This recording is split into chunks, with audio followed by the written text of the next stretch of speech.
Hey friend, hey, Terry here back with another video. If your Shopify store isn't making sales or you're feeling stuck, chances are you're making at least one of these 5 mistakes. And today I'll show you how to fix them.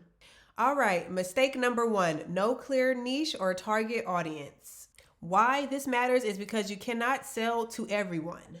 Too many new store owners try to sell to everyone. You don't want that to be you. I do make Shopify websites and I do have clients who tell me they want a hair store, makeup, lashes, clothes, and sometimes I will make it or sometimes I will say, that's kind of like a lot of things to sell. You know, I don't want to be the mean graphic or website designer, but on one niche and try to stick to that and sell that. It's kind of like you wouldn't open a restaurant without a menu, you know? So you have to know your target audience and who exactly you want to sell to. So to do that is define your ideal customer, pick a niche that's in demand and stick with it. And I will give another example. So for myself, I am a Shopify website designer. I do try to stick with beauty, hair, makeup, clothes, and the fashion niche, you know, just a girly website designer. But my target audience will be women who do not know how to brand their stores. I pretty much make your website look very cohesive and it'll attract your actual buying customers. Mistake number 2 is using a unprofessional theme or a different type of default theme after trying to customize it yourself. So with your Shopify website should be visually, cohesive. It should be attractive. That really does matter. You don't want your website looking like AliExpress. We all know AliExpress sells a lot of things. If you're dropshipping, you don't want your website to look like AliExpress. And that's why I make branded pre-built websites. I can throw an example on the screen. But like I said, you will want your store to look very cohesive and branded and put together. Common issues with a unprofessional website: the colors do not match, the fonts are all different type of fonts, they're not branded. Maybe you don't even have your logo. Like I said, you want everything to be cohesive. Do you even have branded colors? You will want your Shopify homepage to be very welcoming. It is the first thing customers see when they visit your website. So what I suggest is to use a clean, mobile-friendly theme and try to brand it with your style.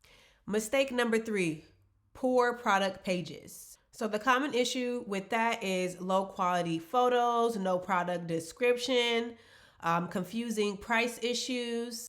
So in order to fix that, I would definitely recommend to use clear quality photos and make sure your pricing is very clear, and also make sure you have a great SEO product description. So that way that can help you rank a little higher on search engines as far as like Google. Also, you can use trust badges and reviews. I use Judge Me, which is an app that you can sync with Shopify for reviews, just so you can really build that trust. So yes, I am a Shopify web designer and I actually do use Shopify. I've been using Shopify for over 7 years now. You can even add your branded colors to the review stars, just so it's, like I said, cohesive. Everything's matching on your website.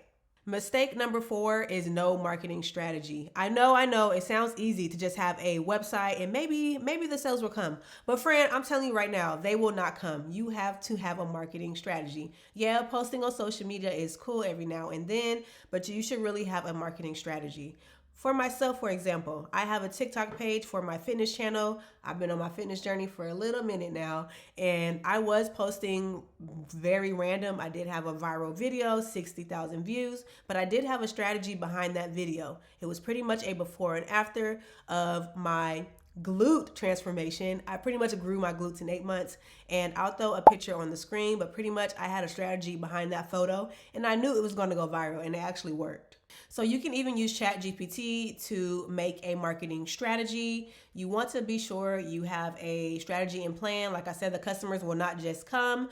Like I said, for my fitness TikTok, I have a plan where I'm going to go MIA for 30 days and make 30 days of content and schedule it before actually posting. That's my strategy, and that's just an example. So that way I can get a head start and be consistent, and I can look at other fitness influencers and grab inspo and try to record for those 30 days by getting inspo, and then have the content already scheduled and planned. Start posting on social media, whether that's Pinterest, Instagram, YouTube. You have to figure out which social media platform you will want your business to be on, create that strategy, and then start planning. See what other people are doing in your niche, your favorite creators, whether that's hair, makeup, fitness, see what they're doing, take inspo, and then go ahead and try to plan your own marketing strategy. Don't copy, just get inspo.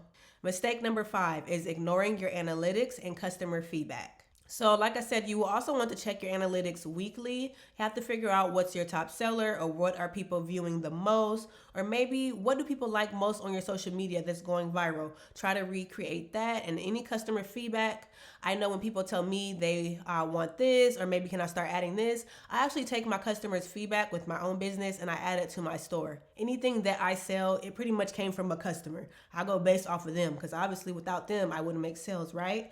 So be sure you are deep in your analytics and listen to your customers' feedback. All right, now that we went over the 5 top mistakes you're making with your Shopify store and how to fix them, let's do a quick recap. Mistake number 1, no clear niche or target audience. And the way to fix that is define your ideal customer and to pick a certain niche with high demand. Mistake number 2 is using a unprofessional theme, or maybe just using a default theme on Shopify and try to customize it yourself, and it's very unbranded. And how to fix that is to use a clean, mobile-friendly theme and brand it with your style. Mistake number 3 is poor product pages. And how to fix that is use high quality photos, very good SEO descriptions, and maybe add a review app like Judge Me, which I suggest because I use it myself. It's free, just to build that trust. Mistake number 4 is no marketing strategy. And how to fix that? Start posting on social media, whatever platform that is, YouTube, Instagram, Pinterest, TikTok. Use SEO and maybe even email marketing. But you can also use ChatGPT to help you build a marketing strategy for free. And lastly, mistake number 5, ignoring analytics and customer feedback. And how to fix that is to check your analytics weekly, whether that's on Shopify or your social media platforms. And you can even ask customers for feedback. Let me know down in the comments what mistakes you have made. And I do want to thank you guys for watching. I will leave my own links in the description if you need a Shopify revamp, or if you want to check out my pre-built Shopify stores. Thanks for watching. See you guys in the next video. Peace.